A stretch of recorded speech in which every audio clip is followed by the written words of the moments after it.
Welcome to SA Football TV, the weekly roundup. I'm Tommy Javor with Wayne Knowles and Paul Manuel. Welcome back. If you've watched Div 6, you'd understand Paul nearly died and he's come back to life. So, well done, mate. Look, boys, I don't want to brag, but this is another division where I tipped 5 out of 5 last week.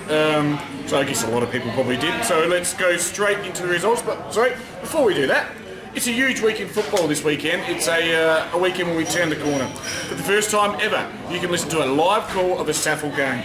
Quite simply, you just need to download the Mixlr app, which is MIXLR, or go to mixlr.com.au. Download SAFL Radio and you can listen to the live call of Tea Tree Gully and PNU at Pertaringa. Featuring Mitch Sandry and Adam Koshel post-game interviews. It's the first one we're going to do, so it'll be a bit rusty, like most things we do, but I've no doubt we're going to get better, and hopefully we'll be able to club near you. Yeah, it'll be good. It'll be good. It'll be something new and very exciting for all you amateur league clubs. I'm going to download the app, listen to it while I'm coaching. Yeah, right. Fair enough. That's how interested I am in it. Yes. Well, that's right. But like PNU, Tea Tree Gully, two teams with huge Andy Collins there, Paul. Andy Collins with the headphone in the ear there. He was coaching Westies, remember? Yeah, he did. Do that? He did. Yeah, he used to listen to some music. Okay. In one ear. As you do. Yep. All right, boys, let's get on to the results this week. And the first one, Hectorville, and apologies for my voice at the moment, a little frog in the throat, and it's not going away for a few days. So Hectorville 14-10-94, CBC Old Collegians were 8-9-57. Take us through it, Paul. Hectorville, Sandoval with a big 6, Mazzoni with 3, and then a few singles, Mazzoni, Sauerwald, and Caperso in the best players for Hectorville, and for CBC, Burns with a couple, Builder also with a couple, Burns, Builder and Dubrick in the best players for CBC. Predictable result. Hectorville are flying in this div. So yeah, look, they've had a rough couple of years, but they seem to have found their way now. They're flying. 7-1, just sitting nicely. Play them in a fortnight, can't wait.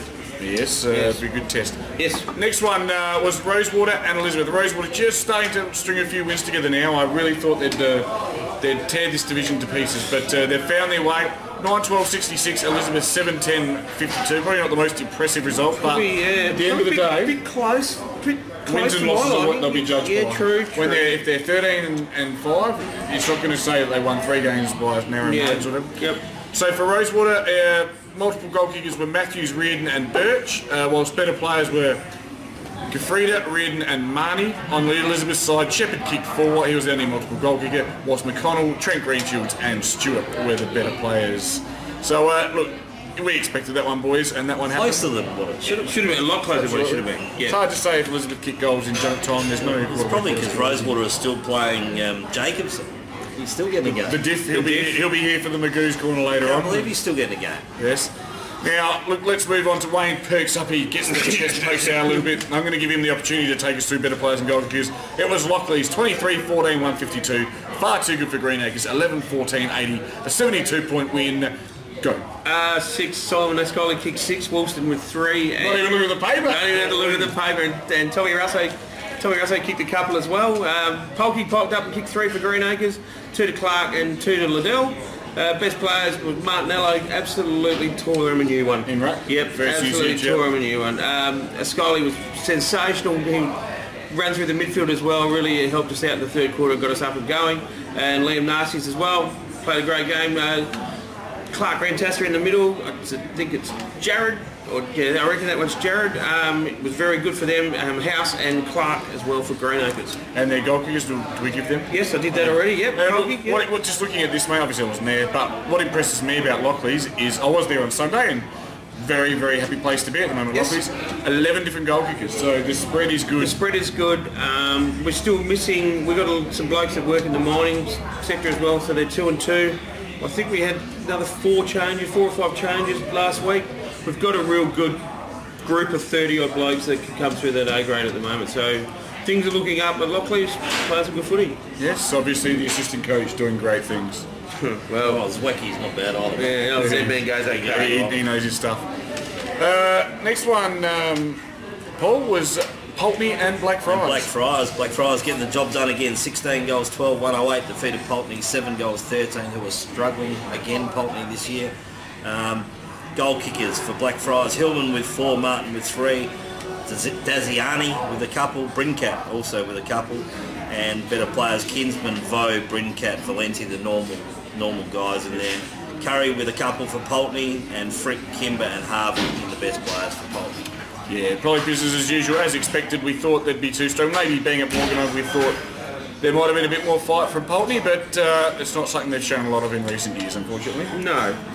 That Brinkat's a good player. Matty Brincat is a gun. Lovely lad too. Yeah, he's a good lad. Yep. Whenever you play against Blackfriars, he's always the last one to leave your club room. He doesn't mind staying back and having a goal. Loves his wrestling, and when I went down there, down to when I was doing the old grassroots, he gave me a nice big bowl of soup. They used to get the soup on the Tuesday nights in winter, and then of course we rocked out with our to Chris Jericho and Fozzie at the big day out one year. So he's a good lad. I like him. A team that you both know a fair bit about, Smithfield. They've bounced back. They've had a good win over Glenunga at Smithfield. 16-11-107. Glenunga 14-9-93. You probably know their players more intimately than me. Yeah, pretty much. Tell me about him. Weber with 5, Nisbet with a couple, Cook with a couple, McGrath with a couple, and Grogan with a couple.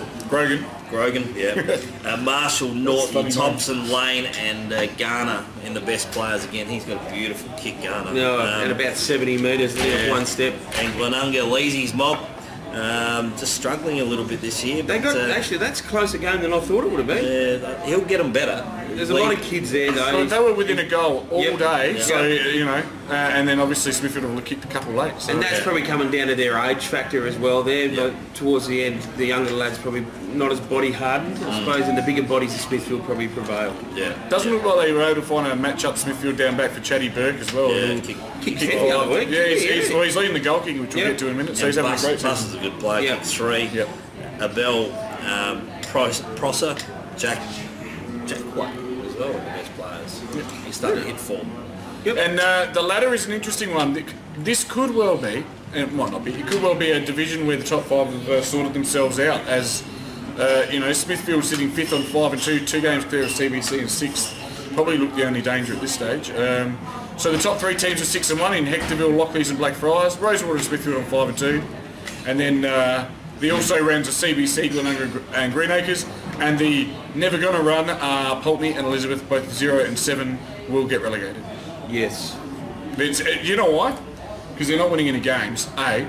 Yeah. D, but it's the percentage. So even if they win a game or 2, you know, they're going to just they're being even spanked. They're being spanked. That's the problem. Yep. Yeah. I haven't seen that much spanking since the Ingle Farm gentlemen's and all that. So, what? Yeah, dude. Don't you have a heart attack? Oh, Yeah. oh, All right, goal kickers. Who wants to take us through this? I didn't kick it in the weekend. I'm hot. So anyway. Chad Burke with 34 goals leads the way from Joel Ace on 23 and Scott Webber on 22. And Tommy Lee Russo. I just want to say his name. Tommy Lee Russo. Tommy Lee Russo. Russo. Yeah. Tommy Lee Russo. Yes. And James Clark ran Tassa. So Yeah, it was Jared. Was Jared? I was right. Yeah. A lot of blokes with 2 dads in this division. Christmas will be awesome. All right, let's get on to this week's games, boys, because there are some good ones. Elizabeth. Well, you talk about they're not going to get a win. They're playing each They're other. playing each other this week. One of them will win, surely. Yeah, that's By right. 5 o'clock Saturday night. Might be a draw. Elizabeth and Pulteney. Elizabeth were impressive against Rosewater in challenging them. You know, Rosewater are top 14. It's at Elizabeth. That's all I know. Elizabeth for me. It'll be unanimous, I would have thought. Yeah, Elizabeth for me. Yes. Hectorville and Greenacres. Hectorville sitting top, which is we've made mention of, which is fantastic. Greenacres sitting 8th. Look, they need to win this Greenacres, but I don't think they will. There's, you know what? You don't have juniors, it catches up with you, and it's caught up with them. Eventually. Yeah. And they've got a couple of older blokes running around the A grade there as well, Greenacres. You could see that at half time that they were getting tired on Saturday, that these older blokes just can't run. And they miss Spry. Yeah. You know, with a broken leg. Yeah. So Hectorville for me. With no disrespect to the first 2 games, the next 3 games are a much more exciting prospect in the sense that they might shape the season. Yeah. So it's CBC and Glenunga who sit 6th and 7th, and they'll be very, very keen for a win, both of them. It's at East Parklands. Look, Glenunga have improved this year, there's no doubt about it. CBC seem to have sort of started well and have stagnated, but I think they've got a bit to offer CBC, so I'll take the Dolphins. Yeah, Dolphins for me. I'll take Glenunga. An upset. I'll back Leasy in this week. No worries, fair enough. Next one, I keep flicking on the wrong one, don't I? What are you doing? Yes. It was at Blackfriars and Smithfield. It's a battle of 3rd versus 5th. These guys are separated by 1 game and a bit of percentage. Being that it's at Blackfriars, I will take the Blacks. Yeah, Blacks for me. Yep. Brinkat. Smithfield for me. No, Smithfield. I think the big issue with Smithfield at the moment is that they're missing Bellman. They're missing that pure, The man big ruckman that gives the likes of Garner, Cook, that first use of the football, you know, and it's really hurting them. And Brinkat will expose them there. There you go. Yeah, okay. Too many tats for me, Smithfield. Yep. Too many taps. That'll win you game of footy, will it? Bye. You never know. And I mentioned it last year. I've seen the Black Friars boys out drinking their lattes on a Saturday morning. A different bunch. Yep. Rosewater and Lockleys, I think you'll like this. I'm going the upset. Steamboat Pierce lives for big games. He'll identify this as a big game. Rosewater need to take a scalp. Don't get all antsy on me. I'm tipping Rosewater at home to cause a huge boil over and knock Lockleys off. Is that because I'm not there? Yeah. Lockley's by 7. Goals. Yeah. So you really don't agree with me? No. I reckon by looking at Rosewater's result last week against Elizabeth at home, we'll win quite comfortable. Yeah, form would suggest it. It's just a gut feeling I get based on 20 years of drinking. They're a massive running side. Lockley's massive running side. Good structure, well coached. They move the ball. The ball moves really good. I can see them really accounting for Rosewater on the weekend. Yeah, Put their foot down. I just don't want to sit here and tip favourites all the time, though, so I'm taking Rosewater. I know. Okay. I thought you would have been tipping. I thought Rosewater might have been favourites. No. No. I think Lockleys are just about the team to beat in this division. Yeah. Well, if I actually knew what the sides were, and if the diff wasn't in that side, in the A grade, I'd probably pick Rosewater. But You could have the diff. I just don't rate him. Don't rate him as a person. No diff. I love you. No. Thanks for watching the weekly roundup, the diff bashing show. Okay, something must have happened to Paul when he seen that light. When he He caused the heart attack. I think so. We'll be back next week.